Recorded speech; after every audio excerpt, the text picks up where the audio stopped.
Rules है। First person जो बोले, सेकंड पर्सन जो सुने और थर्ड पर्सन जिसके विषय में चर्चा हो। मैं फर्स्ट पर्सन हूँ, आप सेकंड पर्सन हैं और इन दोनों के बीच में जिसकी चर्चा होगी वो हमारा थर्ड पर्सन होगा। क्लियर? तो पहला रूल कहता है कि आप चेंज ऑफ पर्सन्स, इसके लिए चेंज ऑफ पर्सन्स के लिए मैंने बताया था कि आपको 123 वाटा सन को फॉलो करना है। 123 वाटा सन का मतलब हुआ फर्स्ट पर्सन आरसी के सब्जेक्ट के हिसाब से बदलता है, सेकंड पर्सन आरसी के ऑब्जेक्ट के हिसाब से बदलता है और थर्ड पर्सन में कोई परिवर्तन नहीं होता है। आरएस के अंदर जो हमारा फर्स्ट और सेकंड पर्सन है वो आरसी के फर्स्ट और सेकंड पर्सन के हिसाब से बदलते हैं, थर्ड पर्सन में कोई परिवर्तन नहीं होता है। तो फर्स्ट पर्सन बदलेगा किसके हिसाब से? आरसी के सब्जेक्ट के हिसाब से, सेकंड पर्सन आरसी के ऑब्जेक्ट के हिसाब से और थर्ड पर्सन में कोई परिवर्तन हमें नहीं करते हैं। तो चेंज ऑफ पर्सन क्लियर हो गया। उसके बाद मैंने दिया था चेंज ऑफ टेंसेज या change of verbs. Change of tenses में मैंने दिया था कि आरबी कुछ कंडीशन मैंने लगाया था कि यदि आरबी पास्ट टेंस में हो और आरएस की क्रिया भी पास्ट टेंस में हो तो ऐसी स्थिति में पास्ट इंडेफिनिट को पास्ट परफेक्ट में यानी V2 को हैड प्लस V3 में, पास्ट कंटिन्यूअस को पास्ट परफेक्ट कंटिन्यूअस में परिवर्तन करते हैं। जब भी डायरेक्ट से इनडायरेक्ट नरेशन बनाएंगे, यदि आपका आरबी मतलब रिपोर्टिंग वर्ब यदि पास्ट टेंस में है और आरएस आपका रिपोर्टेड स्पीच भी पास्ट टेंस में है, पास्ट टेंस की पहचान तो पता है, V2 हैड, इसके बाद वाज वर्ब, ये सारे टर्म्स हैं जो पास्ट को रेफर करेंगे। यदि आरबी हमारा पास्ट में है और आरएस की क्रिया भी पास्ट में है तो पास्ट इंडेफिनिट को यानी V2 को हैड प्लस V3 में बदल देना है, पास्ट कंटिन्यूअस को पास्ट परफेक्ट कंटिन्यूअस में बदल देना है। यदि पास्ट परफेक्ट और पास्ट परफेक्ट कंटिन्यूअस देखिए हमारे आरएस में तो इनडायरेक्ट नरेशन बनाते समय इनके रूप में आप कोई परिवर्तन नहीं करेंगे, जो का दिल छोड़ देंगे। क्लियर? ये पहला रूल है। सेकंड रूल कहता है यदि आरबी पास्ट में हो और आरएस की क्रिया प्रेजेंट में हो तब आरएस की क्रिया को पुनः पास्ट में कन्वर्ट कर देते हैं। कैसे?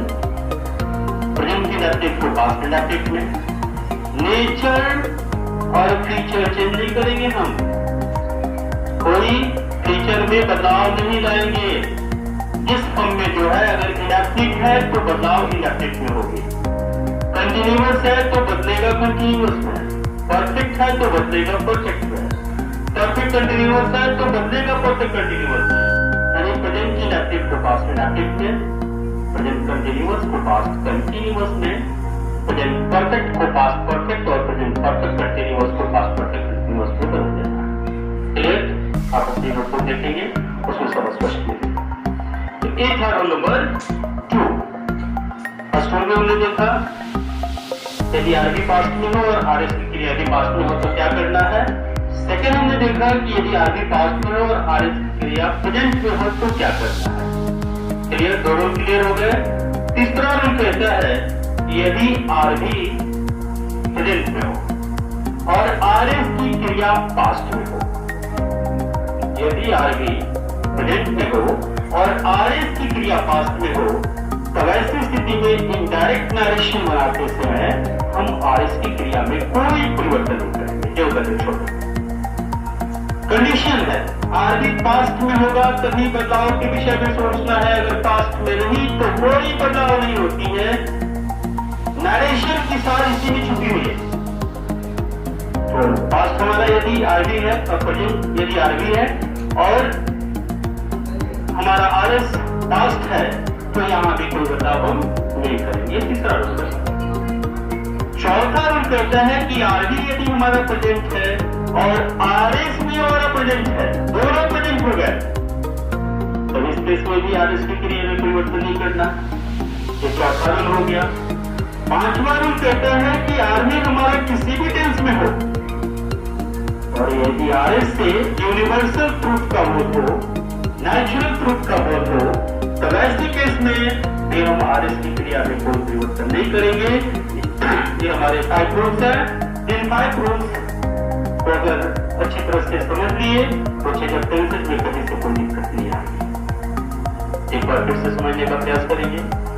आरवी पास्ट में, RS की क्रिया भी पास्ट में। तो पहला कंडीशन, आरवी पास्ट में, RS की क्रिया प्रेजेंट में। दूसरा कंडीशन, आरवी प्रेजेंट में और RS की क्रिया पास्ट में। तीसरा कंडीशन, आरवी प्रेजेंट में, RS की क्रिया प्रेजेंट में। चौथा कंडीशन, आरवी किसी भी टेंस में और RS यूनिवर्सल ट्रूथ।